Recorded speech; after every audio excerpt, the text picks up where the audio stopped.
आज कक्षा 12वीं के विद्यार्थियों से कविता के बारे में बात कर रही हूँ।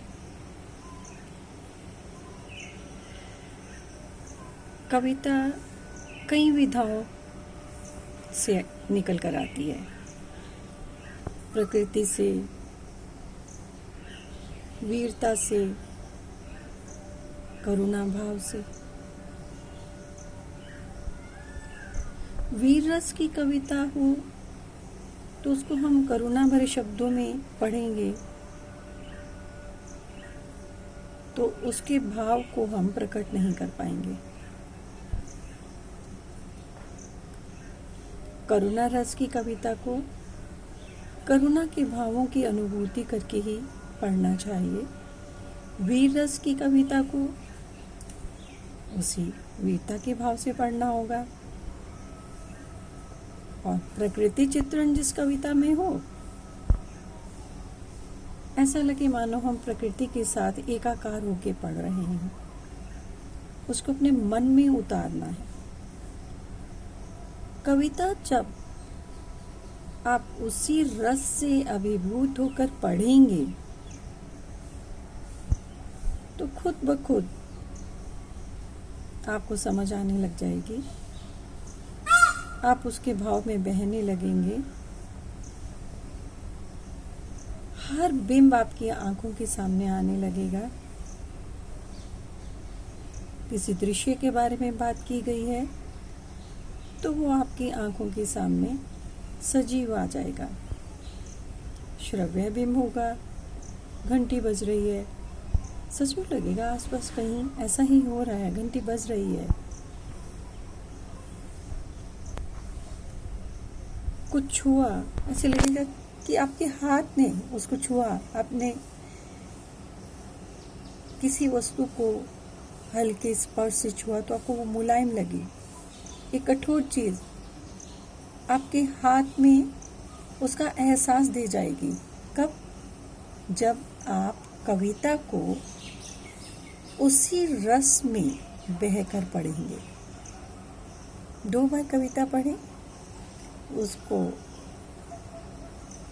याद करने की, रटने की कोई ज़रूरत ही महसूस नहीं होगी। फुर्सत के क्षणों में पढ़ें उसको। जब आप बाकी सब्जेक्ट पढ़कर, विषय पढ़कर थक जाएं, कुछ आराम करना चाहें तो उन क्षणों में आप कविता लेके बैठें, उसका आनंद लें। खेल खेल में कविता तैयार और आपका मन भी दूसरे विषय पढ़ने के लिए तैयार। छोटे बच्चों का भी मन चंचल होता है, किशोरों का भी मन चंचल होता है, सपने अलग अलग होते हैं। मेरा बेटा अभी मेरे पास आया, बोला मामा पतंग उड़ानी है। पतंग, और सावन के महीने में अभी बरसात आ जाएगी तो गीली हो जाएगी। मामा सावन क्या होता है? जैसे क्रिश्चियन कैलेंडर में जनवरी से दिसंबर तक 12 महीने हैं। साल तो उन्हीं 12 महीनों का है, लेकिन हिंदू कैलेंडर में उनके नाम पोष, माघ, फागुन, चैत्र, बैशाख, जेठ, आषाढ़, सावन, भादो, आश्विन, कार्तिक, मकर, पोष, ये 12 महीने। जैसे अभी आपका अगस्त का महीना है और आज से सावन का महीना शुरू हुआ। 1 महीने बाद आप बोलोगे सावन गया, 1 महीना और आएगा, आप बोलोगे भादो गया, अब मैंने पतंग उड़ानी है। जब मैं ऐसी बात कर रही थी तो मुझे आलोक धनवा की एक कविता पतंग की याद आई। तो मैंने सोचा कि आज आप लोगों के लिए वह कविता पढ़ लेती हूँ।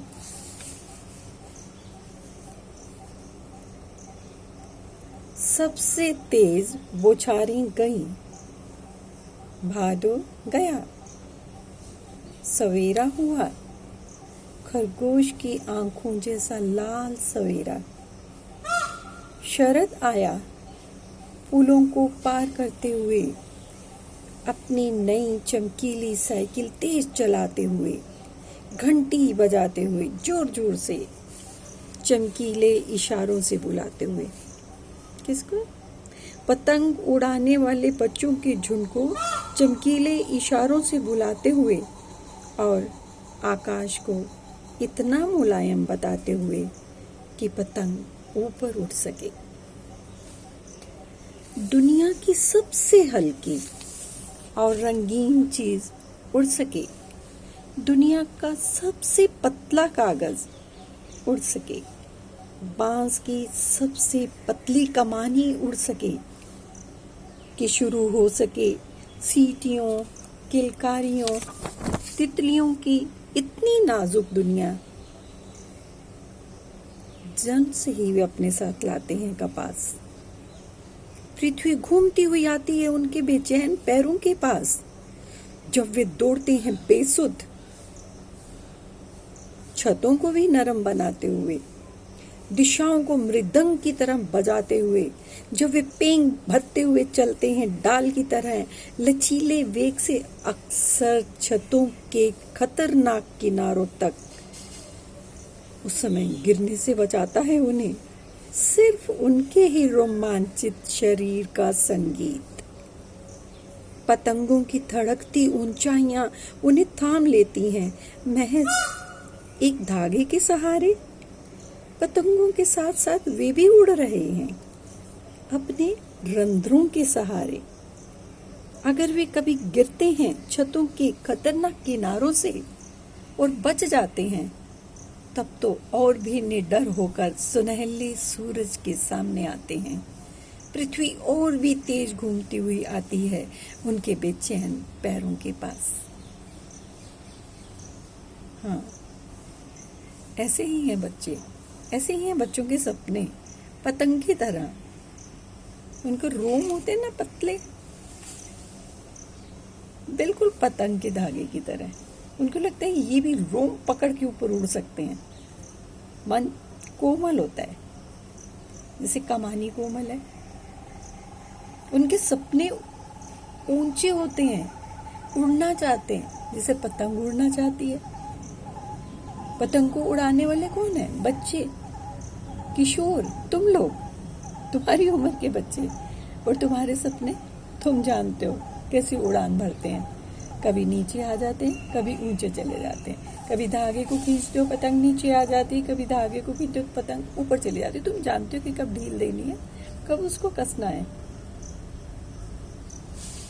बस पढ़ाई के समय जब तुम कस के बैठ जाते हो, फिर आराम के क्षणों में अपने सपनों की उड़ान भरने लगते हो। निडर होते हो, गिरने से नहीं डरते। गिर जाते हो तो थोड़ा सा ध्यान रखते हो, लेकिन जब गिर के भी चोट नहीं लगती तो क्या करते हो? अरे कुछ नहीं हुआ, फिर से उठते हो और ज्यादा तेज जाते हो। और सबसे ज्यादा अच्छा जो चीज होती है वही पाना चाहते हो आप। दुनिया की जो सबसे अच्छी चीज होती है वही आपको चाहिए। सबसे पतली, सबसे कोमल, सबसे अच्छी। आज सिर्फ इतना ही। व्याख्या हम बाद में करेंगे। कविता को पढ़ के देखो।